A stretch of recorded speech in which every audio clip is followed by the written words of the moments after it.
ಅವರಿಗೆ ವಂಶಸ್ಥರು ಮಾತ್ರ ಇರ್ಬೋದು. ಆದರೆ ನಾನು ಅವರ ಬಂಗ್ಲೆಯಲ್ಲಿ 1980ರಲ್ಲಿ ಅವರ ದಿವಾನರು ಬಂಗ್ಲೆಯನ್ನು ಅವತ್ತು ನಳಂದ PU ಕಾಲೇಜಿಗೆ ಅವರು ಕೊಟ್ಟಿದ್ದು. ಆ ಕಾಲೇಜಿನ ವಿದ್ಯಾರ್ಥಿಯಾಗಿ ನಾನು 1980ರಲ್ಲಿ ವಿದ್ಯಾರ್ಥಿಯಾಗಿ ಓದಿದ್ದೆ. ಅದಾದ ಮೇಲೆ ಸಂಜೆ ಸಮಯದಲ್ಲಿ ಅವರು ಶಾಲಾ ಕಾಲೇಜು ಮುಗಿದ ಮೇಲೆ ಆ ಕಾಂಪೌಂಡಿನಲ್ಲಿ ವಾಕ್ ಮಾಡ್ತಾ ಇರ್ತಾರೆ. ಆ ಸಂದರ್ಭದಲ್ಲಿ ಅವರ ಜೊತೆಯಲ್ಲಿ ಇಮಾಮ್ ಸಾಹೇಬರನ್ನ ನೋಡೋದೇ ಒಂದು ಸೌಭಾಗ್ಯ. ಅವರನ್ನು ನೋಡಿದರೆ ದಿವಾನರು ಅನ್ನೋದಕ್ಕಿಂತ ಹೆಚ್ಚಾಗಿ ಮಹಾರಾಜರ ಆಸ್ಥಾನದಲ್ಲಿ ಅವರ ಕಾಲಾವಧಿಯಲ್ಲಿ ಮಂತ್ರಿಗಳಾಗಿದ್ದರು, ದಿವಾನರಾಗಿದ್ದರು. ಅಂದರೆ ನನಗೆ ದಿವಾನರು ಗಿರಿಗೂ ಮತ್ತು ಮಹಾರಾಜರ ಗಿರಿಗೂ ವ್ಯತ್ಯಾಸನೇ ಕಾಣಲಿಲ್ಲ. ಇವರೇ ನಮಗೆ ಮಹಾರಾಜರೇನು ಅನ್ನೋ ರೀತಿಯಲ್ಲಿ ಅವ್ರನ್ನ ನಾವು ನೋಡ್ತಾ ಇದ್ವಿ. ತುಂಬ ಇಳಿ ವಯಸ್ಸು, ಅಧಾನುಭವ ವ್ಯಕ್ತಿ. ಅವರು ವೇಷ ಭೂಷಣ, ಅವರ ಮಾತು ನುಡಿ ನಡೆ ದೊಡ್ಡವರಿಗೆ ದೊಡ್ಡವರ ಸಮಾನ. ನಮಗೆ ನಮ್ಮ ಮಟ್ಟಕ್ಕೆ ನಮಗೆ ಅರ್ಥ ಆಗೋ ರೀತಿ ಮಾತುಗಳನ್ನು ಅವರು ಆಡ್ತಾರೆ. ಈಗಲೂ ನನಗೆ ಅವರು ಆಡಿದ ಮಾತುಗಳು ನನ್ನ ಸ್ಮೃತಿ ಪಟಲದಲ್ಲಿ ಇವತ್ತು ದಾಖಲೆಯಾಗಿದೆ.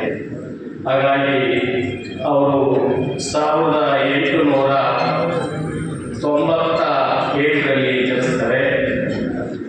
1983ರಲ್ಲಿ ಇಹಲೋಕವನ್ನು ತ್ಯಜಿಸ್ತಾರೆ. ಯಾಕೆ ಇವತ್ತು ನಾನು ಯಾವ ವಿಷಯದಲ್ಲಿ ಈ ಸಂದರ್ಭದಲ್ಲಿ ಮಾತನಾಡೋಕ್ಕೆ ಎಲ್ಲರಿಗಿಂತ ಹತ್ರ 5-6 ವಿಚಾರದಲ್ಲಿ ನನ್ನ ಸಂಬಂಧ ಇತ್ತು ಅಂತ ಹೇಳಿದ್ರೆ,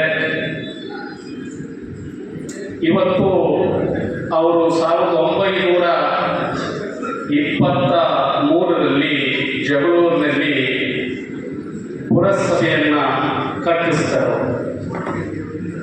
ಇವತ್ತು ನಾನು ಶಾಸಕನಾಗಿ ಆಯ್ಕೆ ಆದಮೇಲೆ ಮೇಡಮ್ರೆ ಆ ಪುರಸಭೆ ಸಾಹೇಬರು ಕಟ್ಟಿಸಿದ್ರು, ಇಮಾಮ್ ಸಾಹೇಬ್.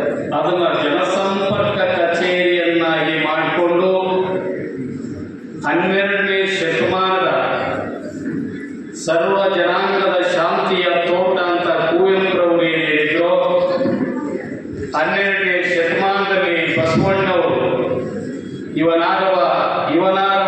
ಇವನಾರವ ಎಂದೆನಿಸದಿರಯ್ಯ, ಇವನಮ್ಮ ಮನೆ ಮಗನೆಂದೆನಿಸಯ್ಯ, ಕೂಡಲ ಸಂಗಮ ದೇವ ಅನ್ನೋ ರೀತಿಯಲ್ಲಿ ಅವರು ಜಾತಿಯಲ್ಲಿ ಮುಸಲ್ಮಾನರಾಗಿದ್ದರು. ಎಲ್ಲಿ ಸಹ ಜಾತಿಯ ಸೋಂಕನ್ನು ಅವರು ಅಟ್ಟಿಸಿಕೊಳ್ಳದ ರೀತಿಯಲ್ಲಿ 12ನೇ ಶತಮಾನದ ಶಿವಶರಣರು ಹಾಕಿಕೊಟ್ಟ ದಾರಿಯಲ್ಲಿ ಅವರು ನಮ್ಮನ್ನೆಲ್ಲ ನಡೆಯೋದಕ್ಕೆ ಮಾರ್ಗದರ್ಶಕರಾಗಿದ್ದರು. ಆ ನಿಟ್ಟಿನಲ್ಲಿ